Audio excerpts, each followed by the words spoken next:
All right, welcome back. Now we're going to talk a little bit about ways of making menus in C++.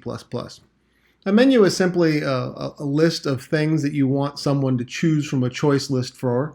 In this case, math, addition, subtraction, multiplication, division. There are 4 possibilities.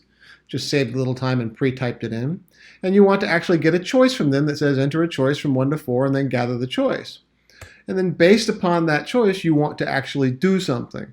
So we would actually now test to see if our choice is equal to 1. And if it is, do something. Otherwise, if our choice is equal to 2,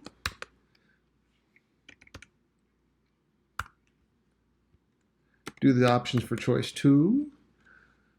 Else,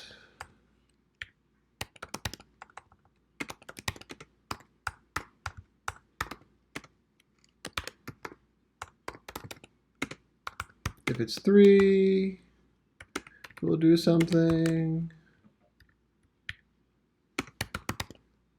And then here's a question that you have. You can do choice 1, 2, 3 and then say else and just grab everything else and put it in choice 4. But choice 4 has a very specific opportunity here. It's really for division only.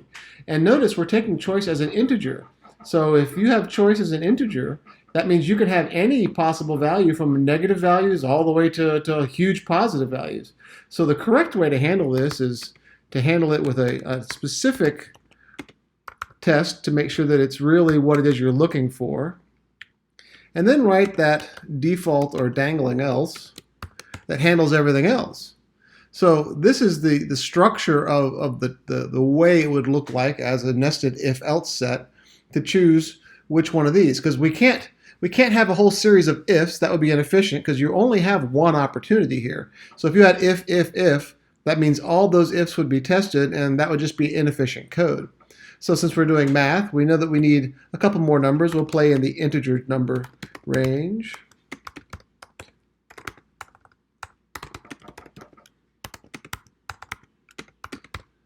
And there's our 2 numbers. So now the question stands, what do I need to do? Well, I know that I need to get 2 numbers for 1, 2, 3, and 4. So therefore, I will come into my choices and ask for those 2 numbers.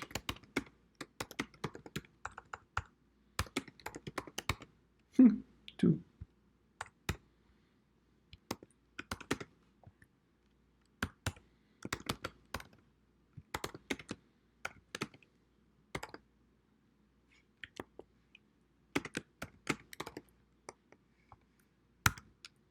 And there are my 2 numbers. And now I can do the math.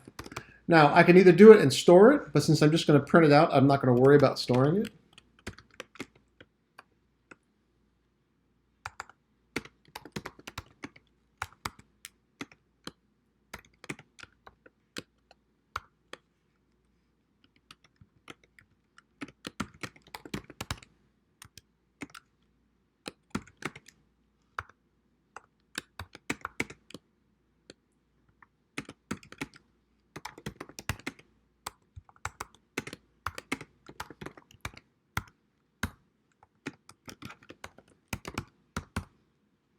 And we'll clean this up a little bit, make it look a little bit better.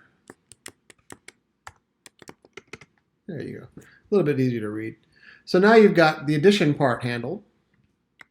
And we can, of course, copy and paste all of that straight down into our other choices.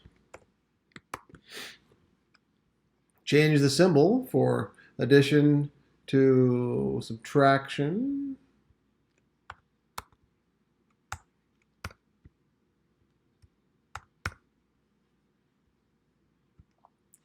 Multiplication.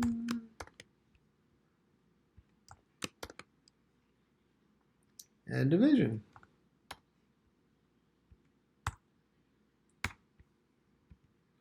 So with this, we've got everything but the default set down here. So we need to come down here and say, hey,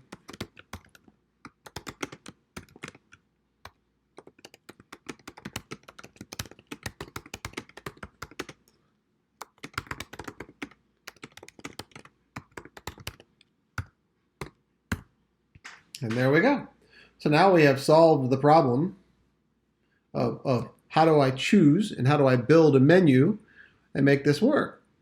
Some of you may have noticed, though, that we have an issue with what we've got here. In division, especially with integer numbers, you've got two possibilities that can happen. Really three. One, if they give you 0 as number 2, this will fail and your program will blow up. The second thing with integer math, this integer division, will actually give you a remainder that's not going to show up. So if you wanted to do that, you'd have to remember back to our operators and remember that the modulus operator is what will go here. So how do we solve this problem? Well, simple. We use more testing.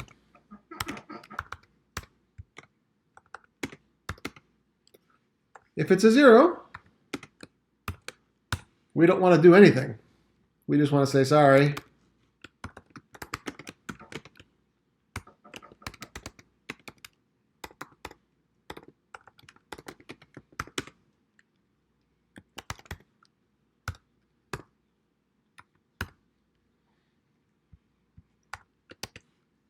Otherwise, we need to do all of the rest of this.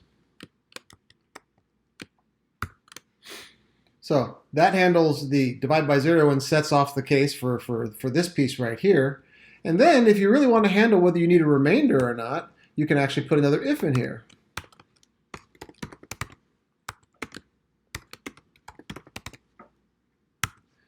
You can check to see, does number 1, when it's modulus number 2, give you a positive value? So in this case, we can actually wrap it if we wanted to, but if it's anything but 0, we know that we need to print out the remainder. So we need to come in here.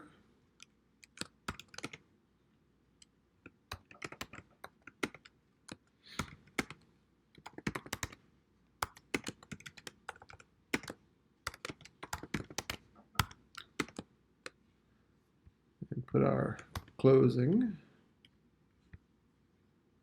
So that would handle the case of a positive value. Remember, if test for positive, if it's positive, it's true. If it's negative, it's true. As long as it's not 0, it's true. So this is a shortcut way of saying, does modulus number 1 equal, or not equal 0?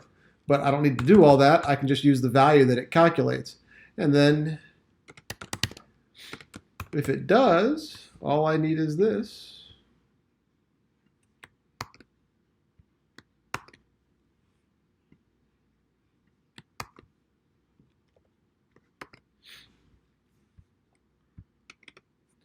And now we've solved the problem of dividing. So now we've got division solved here. And this is already starting to get a little bit long, so we'll continue this in the next video with how we can also do menus the, quote, better way in C++. Hope you're having a wonderful day.